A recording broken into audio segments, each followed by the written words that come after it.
नाही, सोलापूर शहरामधलं वातावरण भारतीय जनता पक्षमय आहे.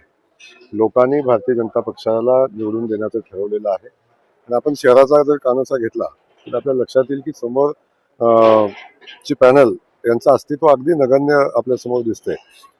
उद्या खास करून प्रत्येक प्रभागामध्ये उमेदवार ताकदीनं आता प्रचार फेरी झाली आणि निवडणुकीच्या प्रक्रिया आता अंतिम टप्प्यात येत असताना येणाऱ्या 3-4 दिवसामध्ये ताकदीनं सभांचं नियोजन आहे. प्रभागनीय सभा असतील, वातावरण निर्मितीचा विषय असेल किंवा इलेक्शनच्या ज्या स्ट्रॅटेजीज असतात त्यानुसार काम होईल. त्यातला सगळ्यात महत्त्वाचा विषय जो आहे की राज्याचे मुख्यमंत्री आदरणीय देवेंद्र फडणवीस साहेब सोलापूर शहराच्या विकासामध्ये त्यांचं खूप मोठं योगदान आहे. सोलापूर शहरावर त्यांचं प्रचंड मोठं प्रेम आहे. सोलापूरची विमानसेवा असेल, दुहेरी पाईपलाईन असेल, सोलापूरचा IT पार्क असेल आणि सोलापूरमधल्या छोट्या मोठ्या गोष्टी असलेल्या सगळ्या गोष्टींना न्याय देण्याची भूमिका ज्या मुख्यमंत्री महोदयांनी घेतली ते मुख्यमंत्री महोदय उद्या सोलापूर शहरामध्ये सोलापूर शहरातल्या मतदारांना विनंती करण्यासाठी येत आहेत. आणि आपल्या सगळ्यांना माहिती आहे की सोलापूरची जनताही त्यांच्यावर प्रचंड मोठं प्रेम करते. त्यामुळे उद्याची सभा ही या निवडणुकीतली सगळ्यात मोठी टर्निंग पॉइंट असेल. आणि सोलापूरची जनता ज्या नेतृत्वावर विश्वास ठेवते ते नेतृत्व येथे येऊन भविष्यामध्ये 5 वर्ष या शहराच्या विकासाच्या दृष्टीने आम्ही काय करणार आहोत याच्याही संदर्भात उद्या आदरणीय देवेंद्रजी बोलतील. आपण पाहिलं असेल सोलापूर शहरातल्या अगदी रस्त्याचे प्रश्न असतील, सोलापूर शहरातलं स्मार्ट सिटीचं काम असेल, अगदी कुणी विरोधकांनी कितीही टीका केली तर स्मार्ट सिटीच्या माध्यमातून झालेलं काम हे सोलापूरच्या चौकामध्ये दिसतंय, सोलापूरच्या रस्त्यावर आपल्याला दिसतंय. त्यामुळे विरोधकांना विषय नसल्यामुळे काहीतरी विषय घेऊन ते टीका करत असतात. परंतु आज सोलापूर शहर जे कामगारांचं शहर, जे बिडी कामगारांचं, जे यंत्रमा कामगारांचं शहर म्हणून जे ओळखलं जायचं त्या शहराला आपण बघितलं अलीकडच्या कालखंडामध्ये प्रचंड मोठ्या प्रमाणावर विस्थापितांची संख्या वाढताना आपण पाहिली.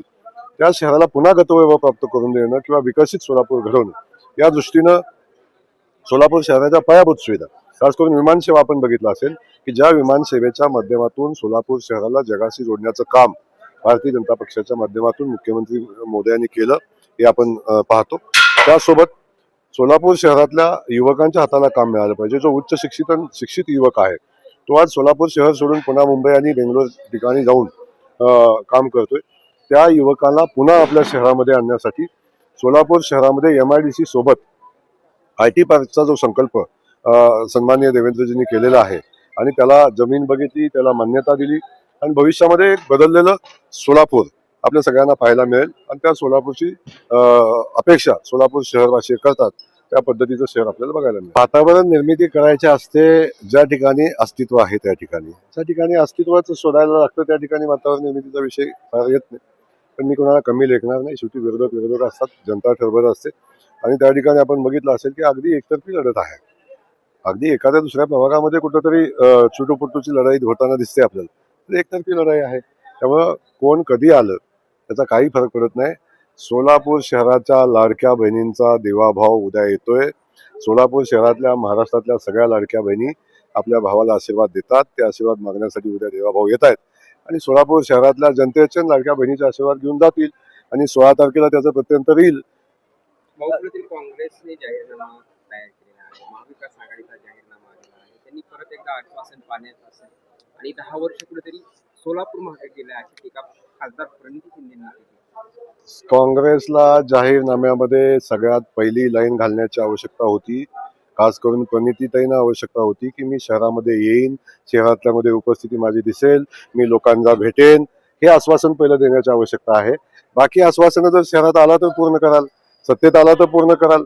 आणि समजा असं घडणारच नाही, अगदी झोपेत सुद्धा घडणार नाही. असं घडलं तरी तुम्ही सोलापूर शहर आजपर्यंत तुमच्याच हातात होतं. सोलापूर शहरामध्ये आपण काय केलेलं आहे हे आपण बघा. त्यानंतर आपण बघितलं असेल पक्षाची जी वातावरण आदरणीय शिंदे साहेबांनी ज्या कार्यकर्त्यांना घडवलं या शहरामध्ये, तर एकही कार्यकर्ता आज आपल्यासोबत नाही. याचं आत्मपरीक्षण करण्याचं आश्वासन या जाहीरनाम्यामध्ये देण्याची आवश्यकता आहे. सुजात आंबेडकर असं म्हणतात की खासदार प्रणिती शिंदे आणि देवेंद्र फडणवीस यांच्यामध्ये डील झाली आहे. नगरपालिकेच्या निवडणुका झाल्या की त्या भाजपमध्ये येणार आहेत. सोलापुरात काँग्रेसला मत म्हणजे भाजपला मत आहे. सुजात आंबेडकरांचं वक्तव्य तर त्यांनी त्यांच्या कुठल्या माहितीच्या आधारे केले मला माहिती नाही. कदाचित माझ्याविषयी त्यांच्याकडे जास्ती माहिती असेल त्यामुळे ते बोलले असतील. काय शक्यता आहे काय? काय शक्यता वाटते का काय? शक्यता वाटते का काय? आता आपण पाहिलेलं आहे जगात काहीच अशक्य नाही, पण इथं तशी परिस्थिती दिसत नाही.